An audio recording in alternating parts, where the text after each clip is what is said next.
Welcome to super human life. దేవునితో సమస్తము సాధ్యమే అనే కార్యక్రమానికి మిమ్మల్ని ఆహ్వానిస్తున్నాను. విశ్వాసంతో ఈ కార్యక్రమాన్ని వీక్షించండి.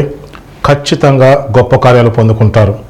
మహాపరిశుద్ధుడా, సర్వశక్తి కలిగిన దేవ, ఈ కార్యక్రమాన్ని మీ చేతిలో పెడుతున్నాను. పరిశుద్ధాత్మదేవ, వీక్షిస్తున్న ప్రతి ఒక్కరి ఆత్మీయనేత్రాలు తెరవచేయండి. అద్భుతమైన కార్యాలు జరిగించండి. ఈ కార్యక్రమం అనేక మందికి ఆశీర్వాదకరంగా దీవించమని నజరేయుడైన యేసు నామమున అడిగి వేడుకుంటున్నాం తండ్రి, ఆమెన్. ఈరోజు మనం గురి కలిగి జీవించుట అనే అంశాన్ని ధ్యానించుకుందాం. 1 కొరింథీయులకు రాసిన పత్రిక 9వ అధ్యాయం 24 నుంచి 26 వరకు చదువుతాను. పందెపు రంగమందు పరిగెత్తు వారందరూ పరిగెత్తుదురు గాని ఒక్కడే బహుమానము పొందునని మీకు తెలియదా? అటువలే మీరు బహుమానము పొందినట్లు పరిగెత్తుడి. పందెమందు పోరాడు ప్రతివాడు అన్ని విషయములలో మితముగా ఉండును. వారు క్షేమకు కిరీటము పొందుటకు, మనమైతే అక్షేమకు కిరీటము పొందుటకు మితముగా ఉన్నాము. కాబట్టి నేను గురి చూడని వాని వలె పరిగెత్తువాడను కాను. క్రైస్తవుల్లో నేను గమనించింది ఏంటంటే, ఎక్కువ మంది ఒక గురి లేకుండా జీవితాన్ని జీవిస్తున్నారు. మనం సంఘానికి వచ్చామంటే మనకంటూ ఒక దర్శనం, ఒక గురి ఉండాలి.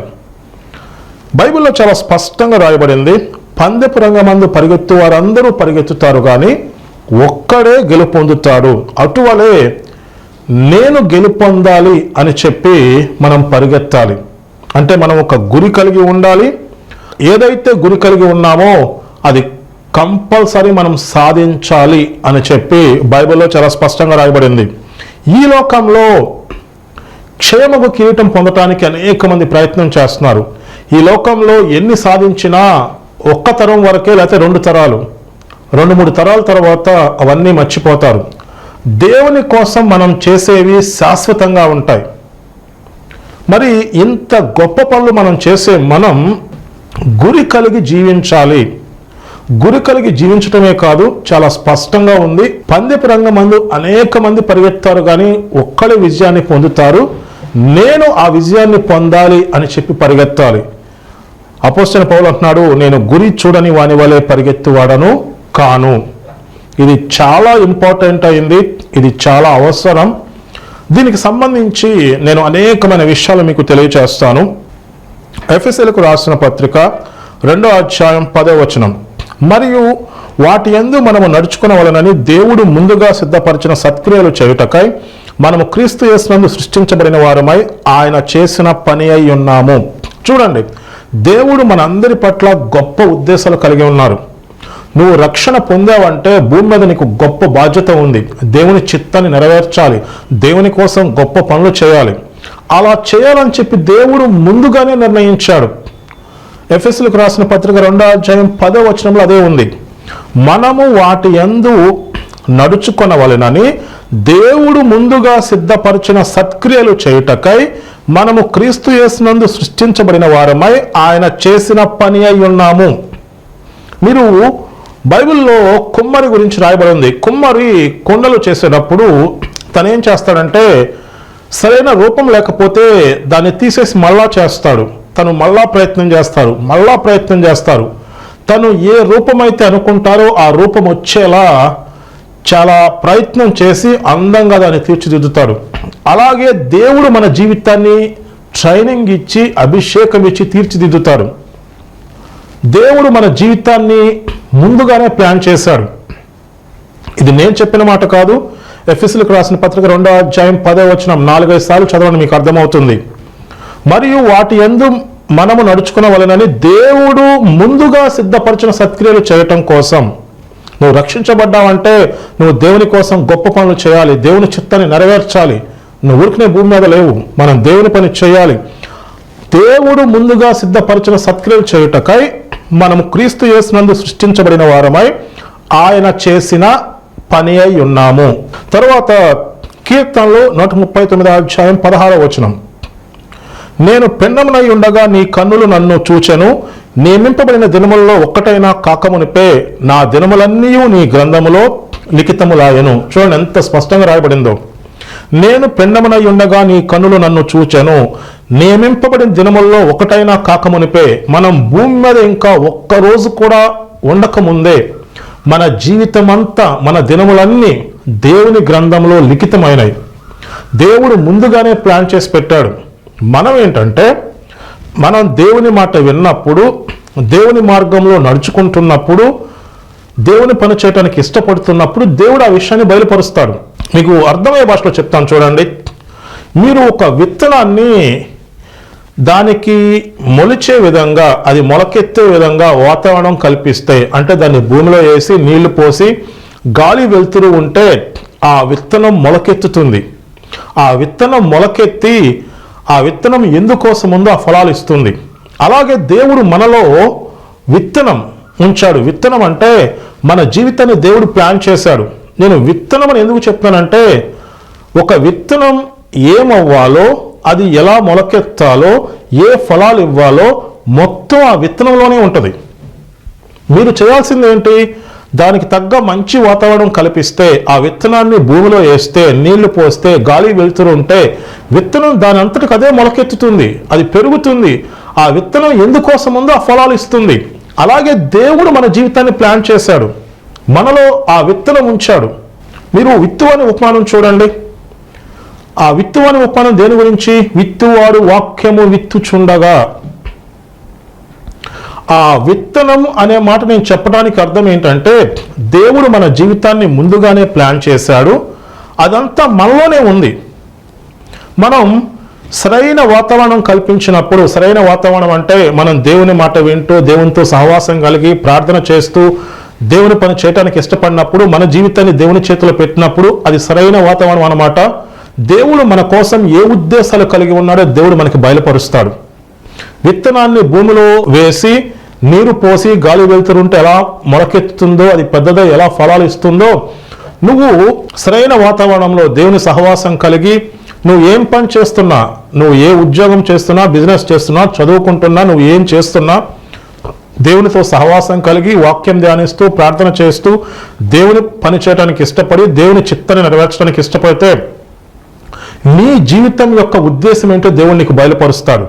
అంతేకాదు, ఆ ఉద్దేశం ఎలా నెరవేరుతుంది, ఏం చేయాలి, మొత్తం అంతా నీలోనే ఉంది. దానికి సంబంధించిన గిఫ్ట్స్ కానీ, దానికి ఏం కావాలో, ఎలా చేయాలో మొత్తం దేవుడు నీలోనే ఉంచాడు. నువ్వు ఎప్పుడైతే దేవుని పని చేయడానికి ఇష్టపడతావో, ఎప్పుడైతే దేవుడు నీకు ఆ విషయాన్ని బయలుపరిచాడో, పరిశుద్ధాత్మ దేవుడు ఎప్పటికప్పుడు నువ్వు ఏం చేయాలో నీకు తెలియచేస్తూ ఉంటాడు. ఇది చాలా గొప్ప విషయం. ఇది నాకెలా తెలిసిందంటే, నేను సంఘానికి కాపరి అయిన తర్వాత దాదాపు ఇప్పుడు 15 సంవత్సరాల నుంచి నేను సేవ చేస్తున్నాను. 2009 సంవత్సరంలో నేను సంఘానికి కాపరిగా అయ్యాను. 2020 సంవత్సరం అప్పటికి దేవుడు నాకు చాలా ట్రైనింగ్ ఇచ్చాడు. నేను సైమల్టేనియస్గా కాలేజీలో లెక్చరర్గా చేస్తున్నాను, సంఘానికి కాపరిగా ఉన్నాను. అంతేకాకుండా నేను బైబిల్ని లోతుగా ధ్యానించటం, ప్రార్థన చేయటం, బైబిల్కి సంబంధించిన అనేకమైన బుక్స్ 100 కొలది చదివాను, 1000 కొలది ప్రసంగాలు విన్నాను, ప్రార్థన చేస్తూ ఉన్నాను, దేవుని యొక్క అభిషేకాన్ని పొందుకున్నాను. ఎన్ని ఇబ్బందులు, ఎన్ని సమస్యలు ఉన్నా నేను పరిచర్యలో ముందుకెళ్తా ఉన్నాను. అప్పుడు దేవుడు నాకు బయలుపరిచాడు 2020 సంవత్సరంలో. ఏం బయలుపరిచాడంటే, నేను ఒక చిన్న సంఘానికి కాపరిగా ఉన్నాను. దేవుడు నాకు బయలుపరిచింది ఏంటంటే, నేను చాలా పెద్దగా బహిరంగ సభలు నిర్వహిస్తూ చాలా గొప్పగా సువార్త ప్రకటిస్తున్నాను. నా పరిచర్య ఎలా ఉంటుందో దేవుడు నాకు చూపించాడు, దర్శనంలో చూపించాడు. మెలకుగా ఉన్నప్పుడు, ప్రార్థన చేసుకుంటున్నప్పుడు దేవుడు నాకు చూపించాడు. ఆ తరువాత 2020 నుంచి, ఇది 2024 సంవత్సరం, నేను ఒక చిన్న సంఘానికి కాపరిగా ఉన్నాను. నేను ఇవాళ టీవీ పరిచర్య ద్వారా అనేక వేల మందికి వాక్యాన్ని బోధిస్తున్నాను. తర్వాత నేను చేయాల్సింది చాలా ఉంది. అంటే నేను ఇప్పుడు ఏం చెప్తానంటే, ఒక విత్తనాన్ని భూమిలో వేసి సరైన వాతావరణం కల్పిస్తే, అంటే నీరు పోసి గాలి వెలుతురు ఉంటే విత్తనంలోనే ఉంటుంది. అది ఏ మొలకొస్తుంది, ఏ చెట్టు అవుతుంది, ఏ ఫలం ఇస్తుంది, విత్తనంలోనే ఉంటుంది. అలాగే మనలో దేవుడు ఉంచాడు, మనలో ఆ విత్తనం దేవుడు ఉంచాడు. విత్తనం అని చెప్పడానికి ఉద్దేశం ఏంటంటే, దేవుడు మన పట్ల గొప్ప ఉద్దేశాలు కలిగి ఉన్నాడు. మనం సరైన వాతావరణం కల్పించినప్పుడు, సరైన వాతావరణం అంటే దేవునితో సహవాసం కలిగి ప్రార్థన చేస్తూ, దేవునిలో ఎదుగుతూ, సమస్యలు ఇబ్బందులు వచ్చినా దేవుని చిత్తాన్ని నెరవేర్చడానికి ఇష్టపడితే, నువ్వు పరీక్షలో నువ్వు నెగ్గుతూ ఉన్నప్పుడు నీ జీవితం పట్ల ఉన్న ఉద్దేశాన్ని దేవుడు నీకు బయలుపరుస్తాడు. బయలుపరచడమే కాదు, నీలోనే ఉంది. ఆ సామర్థ్యం దేవుడు నీలో ఉంచాడు. నువ్వు ఏం చేయాలో, ఎలా చేయాలో, ఎప్పుడు ఎలా చేయాలో పరిశుద్ధాత్మ దేవుడు ఎప్పటికప్పుడు నీకు గైడెన్స్ ఇస్తూ ఉంటాడు. దేవుడు ఒక విషయం నీకు బయలుపరిచారంటే అది ఖచ్చితంగా జరిగిపోతుంది. ఎందుకంటే దేవుడు అభిషేకించారు, దేవుడు నీకు గైడెన్స్ ఇస్తాడు. నువ్వు విల్లింగ్నెస్, నువ్వు దేవుడు చెప్పింది చేయాలి, నువ్వు దేవుడిని నమ్మాలి, నువ్వు దేవునితో చాలా దగ్గర సంబంధం కలిగి ఉండాలి. చూడండి, దావీదు చూడండి, దేవునితో ఎంత దగ్గర సంబంధం కలిగి ఉన్నాడంటే గొల్లియాతును చూసి అందరూ పారిపోతూ ఉంటారు, కానీ దావీదు పారిపోడు. ఎందుకని? మిగతా వాళ్ళకి దావీదుకు ఉన్న వ్యత్యాసం ఏంటి? మిగతా వాళ్ళకి ఏమనుకుంటున్నారంటే, అమ్మో గొల్లియాతు వచ్చి చంపేస్తాడని భయపడుతున్నారు. గొల్లియాతు చంపేస్తాడన్న విషయం దావీదుకు కూడా తెలుసు. మరి దావీదు ఎందుకు భయపడలేదంటే, దేవుని గురించి దావీదుకు చాలా క్లోజ్గా సన్నిహితమైన సంబంధం ఉంది. చాలా లోతుగా తెలుసు, చాలా దగ్గరగా తెలుసు. అడవిలో తను ఒంటరిగా ఉన్నప్పుడు సింహము నుండి, ఎలుకబంటి నుంచి దేవుడు కాపాడాడు. ఖచ్చితంగా దేవుడు కాపాడుతాడు. దేవుని గురించి లోతుగా తెలుసు కాబట్టి గొల్లియాతు మీదకి వెళ్తాడు. దేవుని సహాయంతో దావీదు గొల్లియాతుని జయిస్తాడు. ఇలా పరిశుద్ధాత్మ దేవుడు పనిచేస్తూ ఉంటాడు. మన పట్ల గొప్ప ఉద్దేశాలు కలిగి ఉన్నారు. నువ్వు గవర్నమెంట్లో కావచ్చు, బిజినెస్లో కావచ్చు, లేకపోతే ఎడ్యుకేషన్ ఫీల్డ్లో కావచ్చు, లేకపోతే మీడియాలో కావచ్చు, దేవుడు నీ పట్ల ఒక గొప్ప ఉద్దేశం కలిగి ఉన్నాడు. నువ్వు ఉన్నతమైన స్థానంలో ఉండి, ఎందుకు ఈ ఫీల్డ్స్ గురించి నేను మాట్లాడుతున్నానంటే, నువ్వు ఉన్నతమైన స్థానంలో ఉంటేనే ప్రజల్ని సరైన మార్గంలో ఇన్ఫ్లుయెన్స్ చేయగలవు. నువ్వు ఏమీ లేకుండా ఒక చోట కూర్చుంటే నీ ఇంట్లో వాళ్ళే నీ మాట వినరు. దేవుడు నిన్ను ఒక ఉన్నతమైన స్థానానికి తీసుకొస్తాడు. నువ్వు దేవుణ్ణి కలిగి ఉన్నావు కాబట్టి ప్రజల్ని సరైన మార్గంలో ఇన్ఫ్లుయెన్స్ చేస్తావు. నువ్వు చేయలేదనుకో, అపవాదం ఏం చేస్తాడో తెలుసా? ప్రపంచాన్ని ప్రభావితం చేసే 7 అంశాలు ఉన్నాయి. వాటిని ఉపయోగించుకుని ఈ ప్రపంచం మొత్తాన్ని పాడు చేసేస్తుంది అపవాది. సరైన మార్గంలో కాకుండా తప్పుడు మార్గాల్లో ఇన్ఫ్లుయెన్స్ చేస్తూ జీవితాన్ని నాశనం చేస్తుంది, కుటుంబాన్ని నాశనం చేస్తుంది. అపవాది చేసే పని అది. అపవాది ఇలా జీవితాల్ని, కుటుంబాన్ని నాశనం చేస్తుంటే దేవుణ్ణి ఎరిగిన ప్రజలు ఏం చేయాలి? సైలెంట్ కూర్చుంటే ఏం అవదు కదా. దేవుడు మన కోసం కలిగి ఉన్న గొప్ప ఉద్దేశాలు మనం తెలుసుకోవాలి. దేవుడు బయలుపరుస్తాడు, మనకు గైడెన్స్ ఇస్తాడు. మనం దేవుణ్ణి దగ్గరగా తెలుసుకోవాలి. మనం దేవుని కోసం గొప్ప పనులు చేయాలి. మనం ఇన్ఫ్లుయెన్స్ చేసే స్థాయిలో ఉండి అనేక మందిని సరైన మార్గంలో నడిపించాలి. అన్ని గొప్ప ఉద్దేశాలు దేవుడు మనకు కలిగి ఉన్నాడు. ఇవన్నీ ఆటోమేటిక్గా మనం కూర్చుంటే జరిగిపోవు. మత్తయి సువార్త 25వ అధ్యాయం 20 నుంచి 21 వచనాలు చూసినట్లయితే, అప్పుడు 5 తలాంతులు తీసుకున్నవాడు మరి 5 తలాంతులు తెచ్చి, అయ్యా నీవు నాకు 5 తలాంతులు ఇచ్చితివే, అవియుగాక మరి 5 తలాంతులు సంపాదించనని చెప్పాను. అతని యజమానుడు, బలా నమ్మకమైన మంచి దాసుడా, నీవు ఈ కొంచెంలో నమ్మకంగా ఉంటివి గనుక నిన్ను అనేకమైన వాటి మీద నియమించదను, నీ యజమాని సంతోషంలో పాలు పంపులు పొందమని అతనితో చెప్పాను. 5 తలాంతులు తీసుకున్న వ్యక్తి మరిన్ని 5 తలాంతులు సంపాదించాడు. దేవుడు ఏంటంటే, గొప్పగా పరిచర్య నీకు అప్పజెప్పక ముందో, లేకపోతే నీ జీవితంలో గొప్ప కార్యాలు చేయకముందో ముందు చిన్నగా కొంత ఇస్తాడు. నువ్వు చిన్నగా కొంత ఇచ్చినప్పుడు ఆ కొంచెంలో నమ్మకంగా ఉంటే దేవుడు నిన్ను ఉన్నతమైన స్థానంలో నిలబెడతాడు. ఇక్కడ చూడండి, 5 తలాంతులు తీసుకున్న వ్యక్తి మరిన్ని 5 తలాంతులు సంపాదిస్తే దేవుడు ఏమంటాడు తెలుసా? బైబిల్లో చాలా స్పష్టంగా రాయబడి ఉంది, నిన్ను అనేకమైన వాటి మీద నియమించెదను. కొంచెంలో నమ్మకంగా ఉండాలి. అన్నీ ఆటోమేటిక్గా జరగవు, స్టెప్ బై స్టెప్ జరుగుతూ ఉంటాయి. చాలామంది ఎదురు చూస్తూ ఉంటారు అన్నీ ఆటోమేటిక్గా జరుగుతాయని. అన్నీ ఆటోమేటిక్గా జరగవు. మనం దేవునితో సహవాసం కలిగి, దేవునిలో ఎదుగుతూ, దేవుడు అప్పచెప్పిన బాధ్యతను నమ్మకంగా చేస్తూ, ఆ టాస్క్ సక్సెస్ఫుల్గా చేసామంటే ఇంకో టాస్క్ చెప్తాడు. దేవుడు మనకి ట్రైనింగ్ ఇస్తూ ఉంటాడు, అభిషేకం ఇస్తూ ఉంటాడు, దేవుడు మనకి మార్గాన్ని సరళం చేస్తూ ఉంటాడు. నువ్వు ఎప్పటికప్పుడు దేవుడిచ్చిన టాస్క్ని సక్సెస్ఫుల్గా కంప్లీట్ చేయాలి, దేవుడిచ్చిన బాధ్యతని సక్సెస్ఫుల్గా కంప్లీట్ చేయాలి. నువ్వు నేర్చుకుంటూ ఉంటావు. అలా తర్వాత దేవుడు నిన్ను తర్ఫీదు ఇచ్చి గొప్ప పనులు చేయడానికి ఉపయోగిస్తాడు. నువ్వు ఎందుకంటే ట్రైనింగ్ పొంది ఉన్నావు, ఆ దేవునికి అప్పచెప్పిన బాధ్యతను సక్రమంగా చేస్తూ ఉన్నావు, నువ్వు నమ్మకంగా ఉన్నావు. కొంచెంలో నమ్మకంగా ఉన్న వ్యక్తి ఎక్కువలో కూడా నమ్మకంగా ఉంటాడు. దేవుడు చేసే పని ఇలా ఉంటుందన్నమాట. మనం ఏం చేయకుండా కూర్చుని ఆటోమేటిక్గా అన్నీ రావు. నువ్వు లోకంలో ఎన్ని రకాలుగా ప్రయత్నించినా దేవుని సహాయం మనకు కావాలి. దాని గురించే నేను మీకు చెప్తాను చూడండి. బైబిల్లో చాలా స్పష్టంగా రాయబడి ఉంది. యోహాను సువార్త 15వ అధ్యాయం 5వ వచనం, ద్రాక్షవల్లిని నేను, తీగలు మీరు. ఎవడు నా యందు నిలిచి ఉండునో, నేను ఎవని యందు నిలిచి ఉండునో వాడు బహుగా ఫలించును. నాకు వేరుగా ఉండి మీరేమీ చేయలేరు.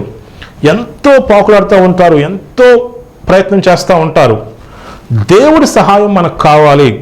దేవుడు మన పక్షమునుంటే, దేవుడు మనతో ఉంటే మనం గొప్ప కార్యాలు చేయొచ్చు.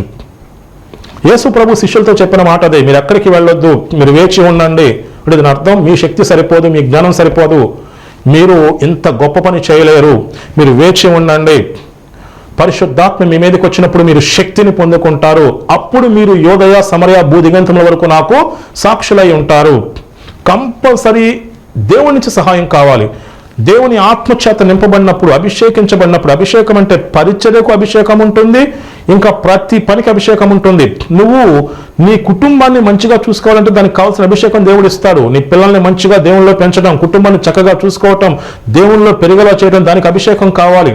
బిజినెస్ చేయడానికి దేవుడు నీకు అభిషేకం ఇస్తాడు. నువ్వు బిజినెస్ చేస్తూ, దేవుని పనికి సపోర్ట్ చేస్తూ అనేక మందిని సరైన మార్గంలో నడిపించాలి. దానికి కావాల్సిన అభిషేకం దేవుడు నీకు ఇస్తాడు. అది ఎడ్యుకేషన్లో కావచ్చు, ఇంకే ఫీల్డ్ అయినా కావచ్చు, నీకు దేవుడు అభిషేకం ఇస్తాడు. మనం చేయాల్సింది దేవునితో అంటు కట్టబడి ఉండాలి, దేవునితో సహవాసం కలిగి ఉండాలి. నాకు వేరుగా ఉండి మీరేమీ చేయలేరు. 3 యోహాను 2వ వచనంలో ఉంటుంది, ప్రియుడా నీ ఆత్మ వర్ధిల్లుచున్న ప్రకారము నీవు అన్ని విషయాల్లో వర్ధిల్లుచు సౌఖ్యంగా ఉండవాలని ప్రార్థించుచున్నాను. మనం ఎంతగా దేవుళ్ళు ఎదుగుతామో అంతగా అన్ని విషయాల్లో వర్ధిల్లుతాం. మీకు అర్థమైంది అనుకుంటున్నాను. మనం ఎంతగా దేవుళ్ళు ఎదుగుతామో అంతగా అన్ని విషయాల్లో వర్ధిల్లుతాం. దేవుళ్ళలో ఎదగటం అనేది మన బాధ్యత. మనం కూర్చుంటే ఆటోమేటిక్గా ఎదగం. మీకు మొదట్లో చెప్పాను, మనకు ఒక గురి ఉండాలి. అపోస్తలుడైన పౌలు అంటాడు, పందెపు రంగమందు అనేక మంది పరిగెత్తారు కానీ ఒక్కడే గెలుస్తారు. మనం కూడా నేను గెలవాలి అని చెప్పి మనం పరిగెత్తాలి. నేను గెలవాలి అని చెప్పి ఒక గురి కలిగి జీవించాలి. ఈ పందెమందు పోరాడు ప్రతివారు అన్ని విషయాల్లో మితంగా ఉంటారు. సపోజ్ రన్నింగ్ రేస్లో ఉన్న వాళ్ళు ఏం చేస్తారో తెలుసా? ఎప్పుడో ఉన్న రన్నింగ్ రేస్ కోసం సంవత్సరాల తరబడి ప్రయత్నం చేస్తూ ఉంటారు. తినే తిండి విషయంలో చాలా మితంగా ఉంటారు. ఏది పడితే అది తినరు, టైం వేస్ట్ చేయరు, ప్రతిరోజు ప్రాక్టీస్ చేస్తూనే ఉంటారు. వాళ్ళు ఈ లోకంలో గొప్పగా సాధించాలని అంత ప్రయత్నం చేస్తున్నప్పుడు మరి శాశ్వతమైంది ఈ లోకంలో గొప్పగా సాధించింది కొంతవరకే, 1-2 తరాల తర్వాత అది ఏ ఉండదు. మరి మనం శాశ్వతమైంది దేవుని కోసం గొప్ప పనులు చేయడానికి మనం ఎంత ప్రయత్నించాలి, ఎలా గురి కలిగి ఉండాలి, అన్ని విషయాల్లో మనం మితంగా ఉండాలి. అన్ని విషయాల్లో మితంగా ఉంటూ, దేవునిలో ఎదుగుతూ, దేవునిలో బలపడుతూ, సమయాన్ని సద్వినియోగం చేసుకుంటూ, నేను గెలుపొందాలి, నేను దేవుని కోసం గొప్ప పనులు చేయాలి అని మీకుండాలి. అలా నీకున్నప్పుడు దేవుడు నిన్ను బలపరుస్తాడు. సపోజ్ ఈ లోకానుసారంగా ఆలోచిస్తే, మీ పిల్లలు, మీ అబ్బాయో మీ అమ్మాయి నీ దగ్గరికి వచ్చి, డాడీ నేను కలెక్టర్ అవ్వాలనుకుంటున్నాను అంటే మీరేం చేస్తారు? ఎంత సంతోషిస్తారు. అంతేగాని ఏ పో అంటారా? అండగా మీ అబ్బాయి వచ్చి నేను కలెక్టర్ అవ్వాలని అనుకుంటున్నాను అంటే మీరు సంతోషించి ఎంతో ఆనందపడి, మా అబ్బాయి ఇలా అంటున్నారు, మా అమ్మాయి ఇలా అంటుంది అని చెప్పి మీరు ఎంత ఖర్చు పెట్టైనా చదివిస్తారు. ఎన్ని ఇబ్బందులు పడినా సరే వాళ్ళకి మంచి ట్రైనింగ్ ఇప్పిస్తారు. వాళ్ళు ఉన్నత స్థానంలో ఉండాలని చెప్పి మీరు కోరుకుంటారు. మీరే అలా అనుకుంటున్నారు కదా, మరి దేవుడు ఎంత గొప్పగా అనుకుంటాడు. బైబిల్ ప్రకారం చదివారా మీరు? అడుగుడి మీకు ఇయ్యబడును, తట్టుడి మీకు తీయబడును, వెదకుడి మీకు దొరుకును, అడుగు ప్రతివానికి ఇయ్యబడును. మీలో ఎవరైనా మీ కుమారుడు రొట్టెని అడిగిన ఎడల రాతినిచ్చునా, చేపను అడిగిన ఎడల పామునిచ్చునా?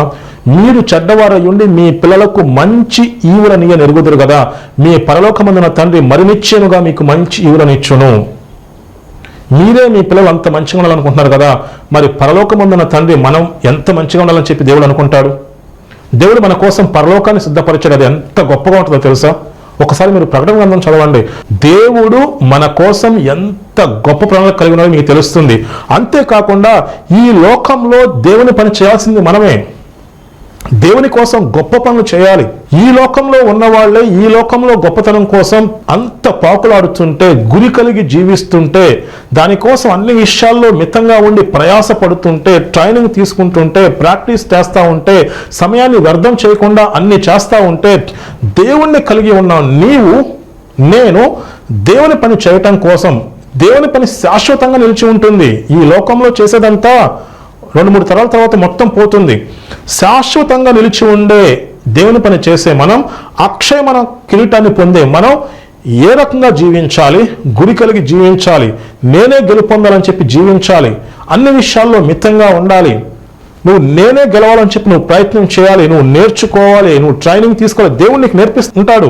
నువ్వు అలా ఉండాలి కదా. అపోస్తలుడైన పౌలు చెప్తారు, నేను గురి చూడని వాని వలె పరిగెత్తువాడను కాను. అపవాది చాలా మంది క్రైస్తవులను ఎలా మోసం చేసిందంటే, మీరు రక్షణ పొందారు కదా, ఇంకా మీకేం అవసరం లేదు, ఇలా కాలక్షేపం చేసేయండి. చాలామంది ఏమంటారంటే, ఇక నాకు ఏం వద్దు ఈ లోకంలో, నేను పరలోకం వెళ్ళిపోతాను. క్రైస్తవులందరూ నాకు ఏం వద్దు, నేను పరలోకానికి వెళ్ళిపోతానంటే అసలు సువార్త ఎవరు ప్రకటిస్తారు? నిన్ను ఇక్కడ ఉంచింది ఎందుకు? యేసు ప్రభు తన ప్రాణం పెట్టింది ఎందుకు? లోకంలో ఏ ఒక్కరూ నశించిపోకూడదు. లోకంలో ఏ ఒక్కరూ నశించిపోకూడదు అంటే సువార్త ఎవరు ప్రకటిస్తారు? ఎన్ని ఇబ్బందులు ఉంటాయి. అవన్నీ మనమే చేయాలి కదా. నువ్వు రక్షణ పొందావు. రక్షణ ఎలా వచ్చింది? అసలు నువ్వు రక్షణ పొందావంటే ఎంతమంది ఎన్ని ఇబ్బందులు పడ్డారు, ఎంత ధనం వెచ్చించారు, ఎంతమంది ఎంత సాక్రిఫైస్ చేశారు, ఎంత ప్రార్థన చేశారు, ఎన్ని సమస్యలు ఎదుర్కొన్నారు, ఇంకా నేను చాలా చెప్పలేను. అన్ని చేస్తేనే సువార్త నీ దగ్గరికి వచ్చింది. నువ్వేమో అపవాది మాయలో పడిపోయి నాకు ఇంకేం వద్దు, నేను ఆరాంగా కూర్చుంటాను. అందరూ ఆరాంగా కూర్చుంటే నాకేం వద్దు, నేను పరలోకం వెళ్తాను అనుకుంటే మీరు సువార్త ఎవరు ప్రకటిస్తారు? మనం అందుకులేము. దేవుని కోసం మనం గొప్ప పనులు చేయాలి. మనం గురి కలిగి జీవించాలి. దేవుణ్ణి కలిగి ఉన్న మనం అన్ని విషయాల్లో మితంగా దేవుని కోసం ఖచ్చితంగా గొప్ప పనులు చేయాలి. ఇది దేవుని సహాయంతో మనం సాధించగలం. ఎందుకంటే మనం పైనుంచి శక్తిని పొందుకుంటాం. దేవుని యొక్క జ్ఞానం మనలో ఉంటుంది. దేవుడు మన కోసం ఆల్రెడీ గొప్ప ఉద్దేశాలు కలిగి ఉన్నాడు. మీరు ఆ వాక్యాన్ని మర్చిపోవద్దు. ఎఫెసీయులకు రాసిన పత్రిక 2వ అధ్యాయం 10వ వచనం, మరియు వాటి యందు మనము నడుచుకున్న వలనని దేవుడు ముందుగా సిద్ధపరిచిన సత్క్రియలు చేయుటకై మనము క్రీస్తు యేసునందు సృష్టించబడిన వారమై ఆయన చేసిన పని అయి ఉన్నాము. వాటి యందు మనం నడుచుకున్న వల్లనే దేవుడు ముందుగా సిద్ధపరిచిన సత్క్రియలు, మంచి పనులు, గొప్ప పనులు చేయటం కోసం మనం క్రీస్తు యేసునందు సృష్టించబడిన వారమై ఆయన చేసిన పని అయి ఉన్నాం. మన పట్ల దేవుడు గొప్ప ఉద్దేశాలు కలిగి ఉన్నాడు. మన పట్ల దేవుడు మంచి ఉద్దేశాలు కలిగి ఉన్నాడు. మనం లోకానుసారంగా ఆలోచించకూడదు. రోమీయులకు రాసిన పత్రిక 12వ అధ్యాయం 2వ వచనంలో ఉంటుంది, మీరు ఈ లోక మర్యాద చొప్పున అనుసరింపక ఉత్తమమును అనుకూలమును సంపూర్ణమై ఉన్న దేవుని చిత్తం ఏదో పరీక్షించి తెలుసుకున్నట్లు మీ మనస్సు మారి నూతనమవటం వలన రూపాంతరం చెందండి. లోకానుసారంగా ఆలోచిస్తే మనం జీవితంలో గొప్ప పనులు చేయలేం. లోకానుసారంగా ఆలోచిస్తే మనం దేవుని చిత్తాన్ని నెరవేర్చలేం. మనం దేవునితో సహవాసం కలిగి ఉండాలి. మనం దేవుని చిత్తాన్ని నెరవేర్చాలి. సామెతల గ్రంథం 22వ అధ్యాయం 29వ వచనం, తన పనిలో నిపుణత గలవానిని చూచితివా, అల్పులైన వారి ఎదుట కాదు, వాడు రాజుల ఎదుటనే నిలుచును. చూడండి ఎంత స్పష్టంగా రాయబడిందో. ఇదంతా మన బాధ్యత. మనం గురి కలిగి జీవించాలి. పరుగు పందెంలో మనమే నెగ్గాలని చెప్పి ప్రయత్నం చేయాలి. అన్ని విషయాల్లో మితంగా ఉండాలి. మనం అనుకున్నది సాధించాలి. ఈ లోకంలో అనేక మంది క్షయమైన కిరీటం పొందుకోవటం కోసం, ఈ లోకంలో గొప్ప కోసం, పేరు కోసం అంత ప్రయత్నం చేస్తుంటే, అక్షయమైన కిరీటం పొందుకునే మనం, దేవుని కోసం గొప్ప పనులు చేసే మనం ఇంకెంతగా ప్రయత్నం చేయాలి? మనం గురి కలిగి ఉండాలి. కంపల్సరిగా గురి కలిగి ఉండాలి. పరుగు పందెంలో నేనే గెలవాలని చెప్పి ప్రయత్నం చేయాలి. అన్ని విషయాల్లో మితంగా ఉండాలి. దాంతోపాటు మన స్కిల్స్ని ఇంప్రూవ్ చేసుకోవాలి. దేవుడు మనకి ఏమైతే తలాంతులు ఇచ్చారో, ఏమైతే గిఫ్ట్ ఇచ్చారో వాటిని ఇంప్రూవ్ చేసుకోవాలి. తన పనిలో నిపుణత గలవాన్ని చూచితివా, అల్పులైన వారి ఎదుట కాదు, వారు రాజుల ఎదుటనే నిలుచును. మన పనిలో మనం స్కిల్ ఇంప్రూవ్ చేసుకుంటే మనం గొప్పవారి ఎదుట ఉంటాం. మనం జీవితంలో ఉన్నతమైన స్థానంలో ఉంటాం. అసలు మనం ఎందుకు ఉన్నతమైన స్థానంలో ఉండాలి? మనం ఉన్నతమైన స్థానంలో ఉంటే అనేక మందిని సరైన మార్గంలో ఇన్ఫ్లుయెన్స్ చేయొచ్చు. నువ్వు ఆ పని చేయకపోతే అపవాది అనేక మందిని ఉన్నతమైన స్థానంలో ఉంచి సమాజాన్ని చెడగొట్టేస్తున్నాడు. సమాజాన్ని రాంగ్ డైరెక్షన్లో నడిపిస్తున్నాడు. మన బాధ్యత, మనం ఈ భూమి మీద దేవుని యొక్క చిత్తాన్ని నెరవేర్చాలి. 1 పేతురు 2వ అధ్యాయం 9వ వచనం, అయితే మీరు చీకటిలో నుండి ఆశ్చర్యకరమైన తన వెలుగులోకి మిమ్మల్ని పిలిచిన వాని గుణాతిశయములను ప్రచురము చేయు నిమిత్తము ఏర్పరచబడిన వంశమును, రాజులైన యాజక సమూహమును, పరిశుద్ధ జనమును, దేవుని సొత్తైన ప్రజలై ఉన్నారు. మన గురించి దేవుడు చెప్పిన మాటలు, మనము ఎవరం? రాజులైన యాజక సమూహం. చాలా స్పష్టంగా రాయబడి ఉంది. చీకటిలో నుంచి ఆశ్చర్యకరమైన తన వెలుగులోనికి పిలిచిన వాని గుణాతిశయములను ప్రచురము చేయు నిమిత్తము. దేవుడు మనల్ని చీకటిలో నుంచి ఆశ్చర్యకరమైన వెలుగులోకి పిలిచారు. ఆయన గుణాతిశయములు, ఆయన గొప్పతనము, ఆయన మన కోసం ఏం చేశారు, ఎంత వెల చెల్లించారు, మన కోసం ఎన్ని గొప్ప ఉద్దేశాలు కలిగి ఉన్నారు, ఇవన్నీ మనం ప్రచురము చేయు నిమిత్తము మనము ఏర్పరచబడిన వంశము, రాజులైన యాజక సమూహము, పరిశుద్ధ జనము, దేవుని సొత్తైన ప్రజలై ఉన్నాం. రాజులైన యాజక సమూహము. రాజు అంటే దాని అర్థం ఏంటంటే మనం ఈ లోకంలో చేసే పని. అంటే నువ్వు బిజినెస్ చేయొచ్చు, లేకపోతే నువ్వు ఒక ప్రొఫెసర్ అవ్వచ్చు, నువ్వు ఇంకేదన్నా జాబ్ చేయొచ్చు, నువ్వు చేసే ప్రతి పని అది మార్కెట్కి సంబంధించింది. ఆ మార్కెట్కి సంబంధించిందంటే రాజు అని. యాజకుడు అంటే నువ్వు ఏం పని చేసినా, నువ్వు యాజకుడిగా దేవుడు నిన్ను చేశారు, నువ్వు దేవుణ్ణి స్తుతించాలి, దేవుణ్ణి గణపరచాలి, నువ్వు ప్రార్థన చేయాలి, నువ్వు దేవుని చిత్తాన్ని నెరవేర్చాలి, నువ్వు దేవుని పనికి సపోర్ట్ చేయాలి. రాజులైన యాజక సమూహం.